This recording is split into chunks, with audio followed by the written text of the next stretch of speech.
Hello, welcome to Beyond the Red Carpet. I'm Francine Brokaw. I recently had the chance to sit down with actress Katee Sackhoff. We'll look into that interview in just a minute. Stay with us.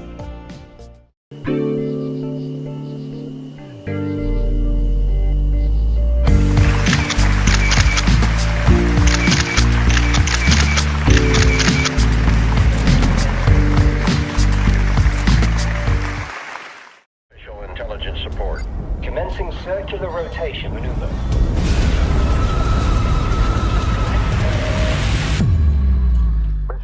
So Katee, can you give our viewers a little synopsis of the movie 2036 Origins Unknown? Absolutely. So 2036 Origin Unknown is about a woman who works at an international space station, basically. And human beings have pretty much been replaced by AI. And my character has been sort of put in a position now where she just babysits an AI. They basically control the Mars rover out in space from Earth, and they find an origin unknown, and it's basically the two of them basically start competing with each other because whoever figures out what it really is the one that can prove that they're not obsolete. And it's sort of like it's a relationship between an AI and a human being, which is sort of exactly what we're all going through right now. Okay, the movie has basically three aspects going for it. There's a family aspect, there's a sci-fi aspect of space exploration, and there's the artificial intelligence aspect of it. What do you find the most compelling? I think that the three aspects of the film are all really valid and current with what's going on right now. I think that everybody can relate to the struggle between siblings and their competition with each other to succeed and to sort of be seen in their parents' good graces, which is what these two sisters have been competing against. They're both in different positions at the space station, and it's one of them is the younger sister who's a bit of a rebel, and the other one sort of like has always gone by the rules. And I think that we can all sort of relate to those roles, and the space exploration is something that is huge right now in our society, and independent companies and government exploration is sort of a big thing. Everybody's trying to see if there's something out there, if there's if there's another planet that's inhabitable. I mean, these are the things that we're looking for. I mean, Elon Musk is sitting here saying that he's going to have people in space in our lifetime on tourists like explorations, which is crazy. It's exciting, but it is different. Yeah. When you were young, did you ever look into space and want to be an astronaut or wonder what's up there, or are you just basically a sci-fi fan at heart? I have always been drawn to science fiction and action films and fantasy films just because it's what my dad and I watched together when I was a little kid. My dad showed me movies that you should never show a child. I think one of my earliest memories are watching movies like Forbidden Planet and Jaws and Predator with my dad when I was like 7 years old. And the reason he did it was that I had such an understanding that it was all fake at that point in my life, because he explained it all to me so I could be his little movie watching buddy. And we were watching movies that you should never watch. So I've always had an understanding of film and that sort of like the fantasy of it all and how it wasn't real, and so I've always been drawn to wanting to do films of that nature just because it's things that my dad would want to watch. I never looked up into space and imagined. I was never one of those kids. I've never seen a shooting star because I don't spend time looking up. That's the opposite of me. I've always looked into space and wondered what's up there. I really like looking up and seeing the stars and everything up in space. Yeah, no, see, I'm not. I'm very aware that there's something out there. One of my favorite lines in Contact is when she said that it would be an awful waste of space if we were the only ones here. So I'm very aware that I think that we're not the only ones here, and I hope that we're not the only ones here. But I'm really happy existing in a fantasy life down here and sort of like, playing make-believe. And so, yeah, very well. I don't really look up. Isn't that funny? I've never really looked up. It's not been a thing that I've ever really done, unless I was looking for Santa. I always tried to find Santa at Christmas time. In this show, for most of it, you're basically the only person on screen. You're just there with computers and artificial intelligence. Do you find that part a little difficult as far as your acting goes? Yeah, this movie was challenging for many aspects, but one of them was that because I was the only person on camera for most of the film. I mean, the character of Sterling interacts with me for a handful of scenes, but for the most part, it was myself sitting in a room in my own thoughts, if you will. I think had it been 15, 20 years ago, it would have been a lot harder than it was. But because I've done so much science fiction up to this point in my career, I'm so used to working with tennis balls that it wasn't that difficult for me, just in the sense that all you have to do in moments like that is force yourself to really use your imagination. Because not only are you using your imagination to imagine that you are another character, you've got to use your imagination further and imagine that there's some AI hanging out of the ceiling that you're having these really emotional conversations with and teary conversations about the loss of your father and things like that, and that you're joking back and forth with this thing, and it's not there. And that was absolutely one of the most challenging things that I've ever done, but I also found it to be one of the most rewarding things that I've ever done, because you don't know what you're capable of until you try something. We'll be back with more, but first check out the trailer from the movie 2036 Origin Unknown. Mission Control, we have a visual on Mars. Brace for entry. Engage artificial intelligence support. Commencing circular rotation maneuver.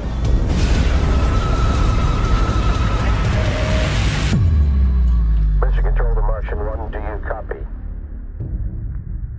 Crash investigation should include the government's lead investigator. Well, people need answers. The families need answers. The people can wait. Good morning, Mission Supervisor Mackenzie Wilson. Good morning, Artie. I'm pleased to report that all systems are nominal on the Mars lander craft. Let's see if we could find out what happened. Let's give it a shot. Launch countdown initiated.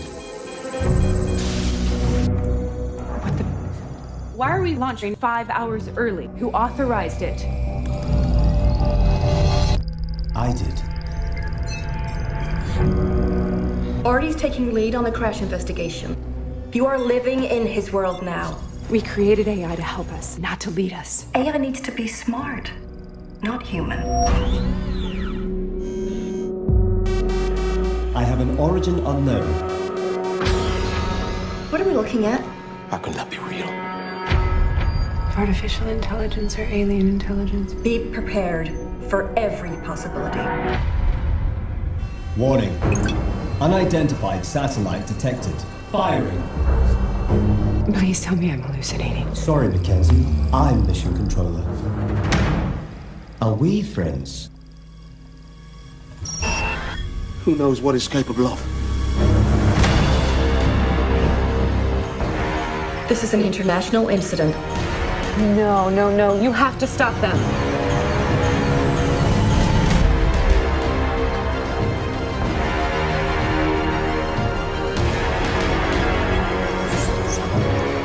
The human race must adapt or perish. It's everything we were warned about.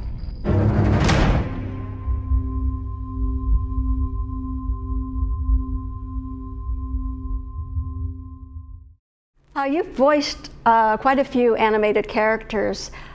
What do you find the most challenging? Do you find working alone on camera like you did with this movie, or voicing? Every aspect of this business is challenging for different reasons, for sure. I don't think that voiceover is challenging, just because it's just you alone in a room, sort of like making weird sounds come out of your mouth. So it's not as hard, and there are people around, so it actually makes it pretty easy. But I think that the things that are most challenging in this business, for me anyway, and that I've seen, my coworkers sort of go through, is that, we as adults, the older we get, we start to become more inhibited. And that childlike aspect of having no inhibitions is one of the things that you have to tap into as an actor, to be able to put yourself in situations and convincingly sell it and not get embarrassed. As adults, we get embarrassed sometimes to do crazy things. Yeah, right? Yes. So as an actor, you can't get embarrassed. You have to really allow yourself to just go for things, and it has to be a supportive environment to do that. But it's there are moments where you're crawling on the floor sometimes, and you're like, I am a grown adult. but yeah, it's fun. But you have to be able to sort of let that guard down, and that's hard sometimes. I know a lot of our Village television viewers are very familiar with you from the Longmire series. Do you see any similarities between that character that you played on that long-running series and this one in this movie? So many of my characters have similarities. I think that I tend to play strong women that are really capable. But at the same time, I think one of the things that I'm most known for is giving a vulnerability to those strong women. I think that a lot of the characters that I play have a strength because of their vulnerabilities. They're all tough cookies. Yeah, they're all really tough women. And I think that that's sort of, this is who she is as well, absolutely. But at the same time, I think that sometimes that strength is guarding something that is in this film, for sure, her strength is a cover for what she is perceiving as weaknesses, and the vulnerabilities and the weaknesses that she has ultimately force her to make some pretty big mistakes in this movie.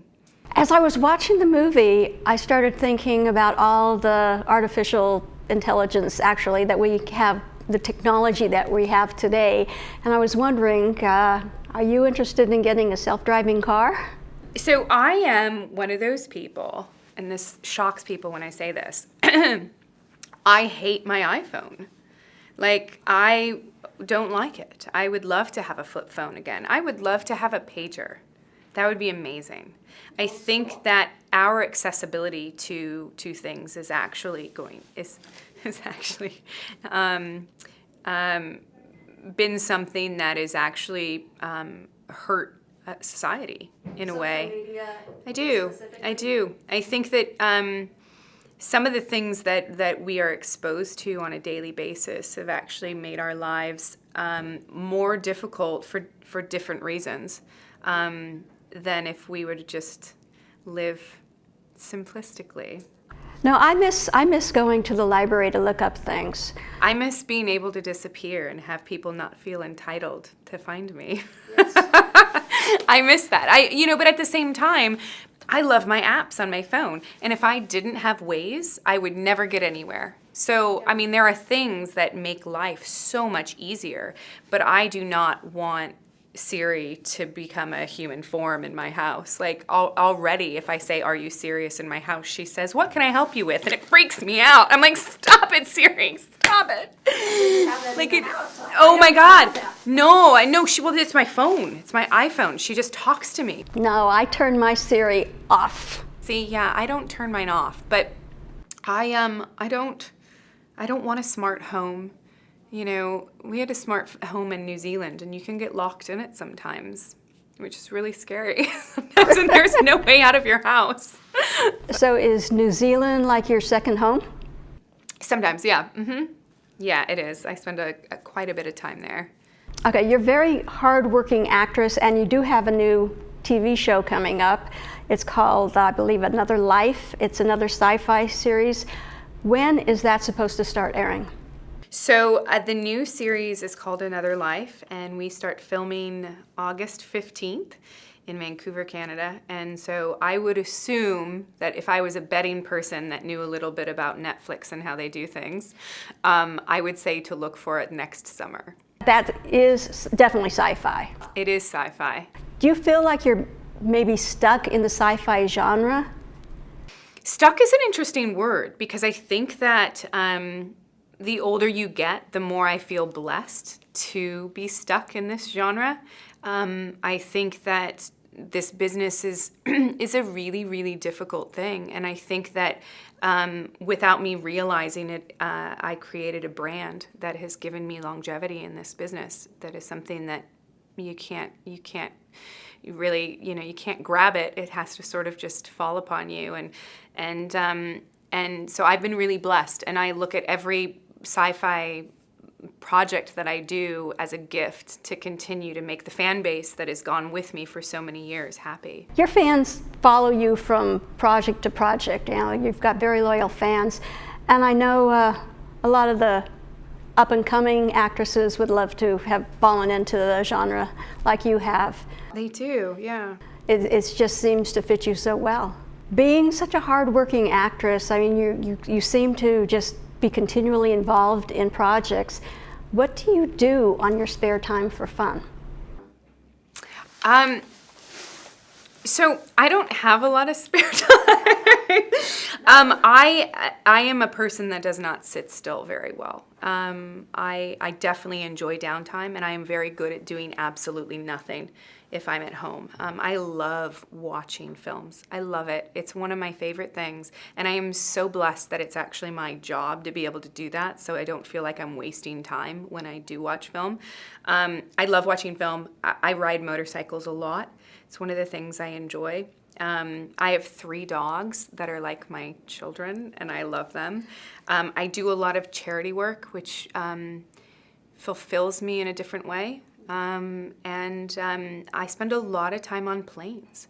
I travel a lot. I mean, I just got back from Europe and Toronto. I'm home for 4 days. I head back to Switzerland in a little bit on Monday, and then back through Toronto for a week, and then I'll be home for a little bit, and then I go to China and New Zealand, and then start filming. That's got to be tough. For different reasons, yeah. I mean, it is, but I don't think that there's anything. For so many years, I craved what I thought was a normal life. And then I sort of started realizing that nobody really knows what a normal life is. And the fact that I'm blessed with the ability to see the world and constantly keep moving, and come home to a family and friends that love me and understand that I'm gone all the time, to me, that is a normal life for me. But it is challenging. I spend 70% of my life in hotel rooms by myself, but you get really good at sitting by yourself and sort of, I know myself very well at 38 years old. And Katee, finally, what do you want the viewers to take away from your new movie, 2036 Origin Unknown? I love this movie.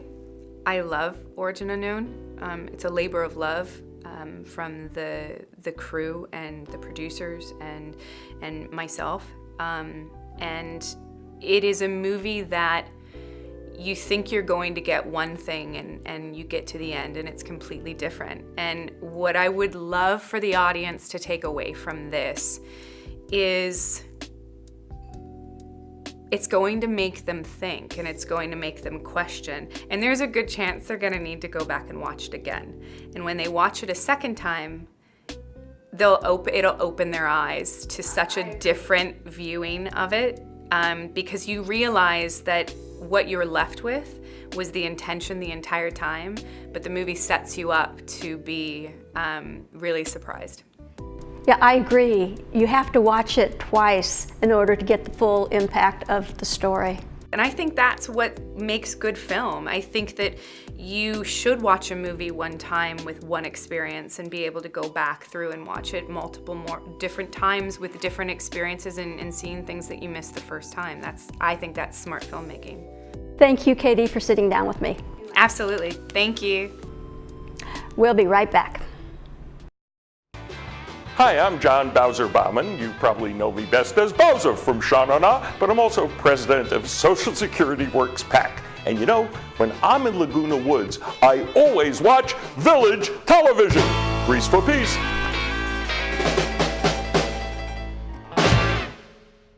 Hey Laguna Woods, it's Ken. And Lisa. Did you miss an episode of This Day? Not to worry.